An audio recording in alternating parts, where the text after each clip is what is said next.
Hi, everybody. Okay. I'll just have a few comments for you, and then we'll take questions at the end of that. I want to make sure I acknowledge a few of the people with me, my council colleagues, Melissa Patterson-Hasley from the 3rd District at Large, Kevin O'Neill, the 1st District at Large, Daryl Curls from the 5th District at Large, and then our City Manager, Brian Platt. I'll be speaking, and then, as noted, we'll have a few questions. First, on the information you may already know. Last week, the city became aware of suspicious activity on our IT network. In response, we proactively shut down parts of the network to secure our systems. This proactive measure resulted in outages to certain operations, but was necessary to help protect the security and integrity of our systems and to allow us to further our investigation into the cause and potential impact of the issue. The City of Kansas City immediately engaged external cybersecurity experts to lead the investigation, along with our internal IT teams. We also notified appropriate law enforcement agencies and have been cooperating with their efforts. As our investigation has progressed, we continue to bring systems back online, and we continue to provide relevant updates both to the public and, of course, our city employees. We ask for everyone's patience and understanding throughout this process, as we know that not all parts of our city apparatus have come back. While this process may take some time, we are committed to performing a full and thorough investigation and keeping everyone updated. In terms of further details, at this time we're unable to confirm whether the network activity detected had any impact on the data stored on our servers, but determining whether it has is a top priority. There has been, we will note, no impact on our delivery of critical services at Kansas City. That includes wastewater and water treatment processes, emergency response, fire and police, aviation, 311, trash and recycling, including cart delivery and deployment going throughout the city. Additionally, roadway resurfacing, convention activities, community centers, and other parks operations are fully operational. We're working diligently to restore other impacted city services as quickly and safely as possible. We're also working to assess the full impact on our operations, and will continue to provide updates on the city website and to all of you as more information becomes available. Unfortunately, as you likely know, these types of incidents are becoming more and more common. As our investigation continues, it's important that we avoid spreading incorrect information or discussing unconfirmed details. Safeguarding the city's systems and ensuring uninterrupted operations are going to continue to be our top priorities, and we'll diligently work to evaluate the complete impact on our operations. And indeed, as I said before, any updates to be shared will be posted on our city website, kcmo.gov. Also, the reason why we're sharing this now as opposed to an hourly update or something of that sort is we want to make sure, first of all, that we have accurate information. We want to make sure that we're not sharing any type of inaccurate information along the way. With that, I welcome any questions that you all might have. Is it fair to call this a cyber attack, ransomware, where someone is asking for money? So at this point, we're very early in the process. We've notified law enforcement. We're working with them in connection with any issues raised, and we'll wait on those details in our further discussion. But for us, we continue our investigation, and we won't be commenting further on that issue at this time. No, Mayor, this left a lot of people upset all over the place throughout the past couple of weeks. Being at KC Water Department, Yeah. some of the places, it's really impacted their days and really inconvenient for them. Yeah. What do you say to the folks that, this has been a big inconvenience to them and, ruining their day or so? Well, I think a few things. First things first, I recognize that our ongoing delivery of city services is something that we have been doing since we learned about this issue, and frankly, even in connection with water, right? We continue to deliver water services, public works, parks, all of the things that you largely know the city to be doing. That being said, I recognize in some areas we have had concerns, particularly those who have to deal with electronic systems, payment systems, and beyond.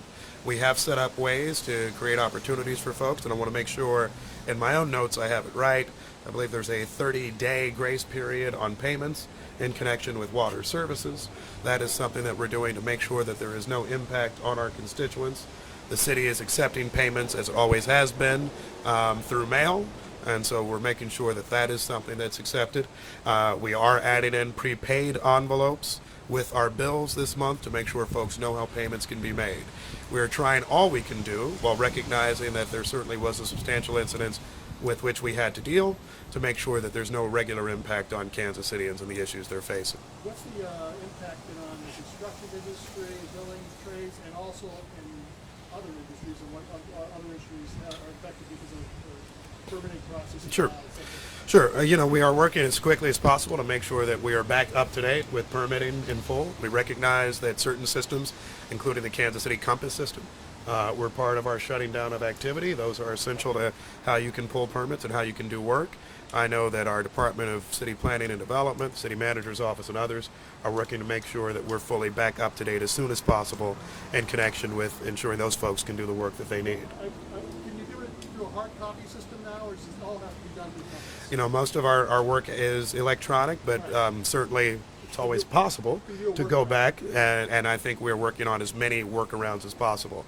I think step one was the moment that our staff learned about this issue, shutting down the system, which is a best practice, making sure that there aren't more threats to either the people of Kansas City, our data, or anything of the sort as quickly as possible, as part of why you see that quick shutdown. The second was making sure that we can maintain ongoing operations, particularly on those core city services that people expect each day, trash pickup, water services, and beyond. And then I think third is making sure that the more white-collar side of the city, permitting, planning, business interactions are the sorts of things that are working. So we are working on workarounds now.